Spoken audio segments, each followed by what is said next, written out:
We are joined with a very special guest. We have Chief David Hawks with us. He is the CAL FIRE Butte Unit Chief, and now you have a new title. You're the IAFC Ben Franklin Award for Valor winner. Congratulations. Thank you so much. I feel so honored to be recognized by the IAFC and by my director and fire chief, Tom Porter, by the Western Fire Chiefs, and I really feel I'm here representing the men and women of CAL FIRE who have given so much over the last many years. I mean, but in particular the last few years where we've had some just horrendous fire seasons and fires in California. You know, take us back to that incident where all of this happened and you engaged in saving the lives of many people. So take us back there. The camp fire started early morning on November 8th, and it was a rapidly developing fire that soon overtook communities.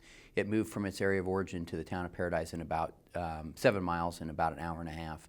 And so many people were trapped by fire, and there were many heroic things that went on that day. I just happened to be in a position where some ambulance crews were trying to evacuate patients that were in critical condition from Feather River Hospital, and their ambulance caught fire as it was trying to evacuate in the area that I was at. And so we were able to get the patients out, the paramedics and nurses, and shelter them in a nearby home. And basically the goal was just to defend that home from ember ignition, because the fire that we were facing was a blizzard of embers that was causing new fires across the landscape and on homes. And so the paramedics did exactly what I asked them to do, and that was to clean the roof and the gutters of all the pine needles and rake around the home, grab the garden hoses and defend the home from fire, while meanwhile the other paramedics and nurses tended to the patients. What was going through your mind? Well, to be honest with you, Paradise is my hometown, and it was very surreal. You know, we always knew Paradise was susceptible to fire. It's on a geographic plateau in Northern California, about an hour and a half north of Sacramento. It's in a ponderosa pine forest, a beautiful area, and it's flanked on both sides by two major drainages. Paradise had always been spared from many fires, but we knew at some point that Paradise would potentially have a significant fire. But nowhere in our minds, my mind or any of my peers and former fire chiefs, did we ever envision Paradise would be overrun by fire in its entirety. And it was just really surreal as the fire was developing. Again, embers were causing spot fires in and around homes, on homes, and catching homes on fire. And it was just progressing through the landscape, and it was just a very, very challenging and difficult situation to see. And I was amazed at the people. They maintained their composure. There was a sense of urgency in all of their faces as they were evacuated in their vehicles, and we were assisting them. But they maintained their composure, and they stayed in line and followed the vehicle in front of them out. And most of them were out of town by 1 o'clock. The remaining people we had to shelter in areas, and were ultimately able to get them out in the late afternoon. And unfortunately, 85 people did lose their lives in the campfire. The news always focuses on when it's happening. How is Paradise now? Well, Paradise is on the road to recovery. You know, it's been a long road, and it will continue to be a long road. This winter was a little bit of setback with cleaning up the debris. The debris cleanup is led by Cal OES and several FEMA and Cal Recycles, and they're doing a great job. They're actually ahead of schedule now, even with the setbacks that winter. And the first focus is to get debris cleanup in the lots. The next focus is to get people back in and building homes, and that's already going on. There are about 115 homes that are currently under construction, and 2 people have already taken occupancy in new homes.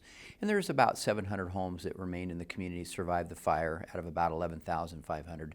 Most of those 700 homes have been reoccupied. So there is great hope in the community. There's a lot of people that are very determined to see Paradise the way it was before. And I think that it will take time because we've lost a good portion of the ponderosa pine forest. But I do think Paradise will one day be a very beautiful community with modern infrastructure and modern homes nestled in Northern California foothills again.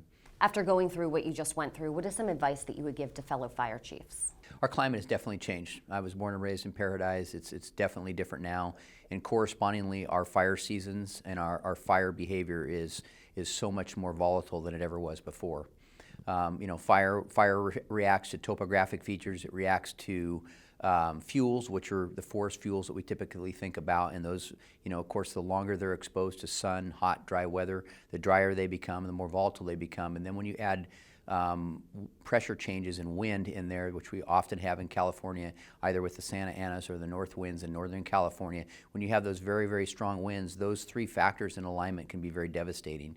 And so for fire chiefs going forward, if you live in a fire environment or wildland fire is a threat to you or your community, I challenge you to look at these 4 things. Look at community development standards. Look at building construction standards. Make both of those resilient to fire. Your community needs to be resilient to fire and be able to withstand impacts of wildland fire, green belts, those kinds of things.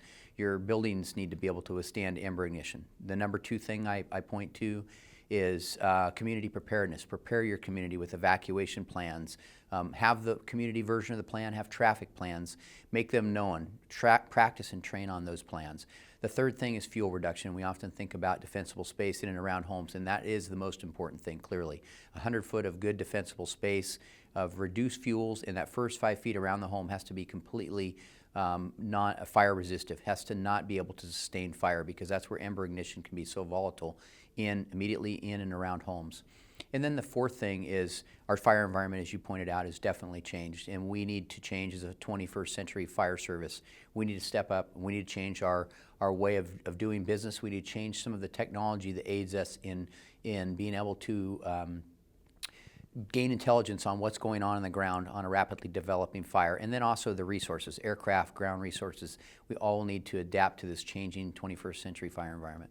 Chief David Hawks, congratulations. Thank you so much for joining us. Thank you very much. I'm honored.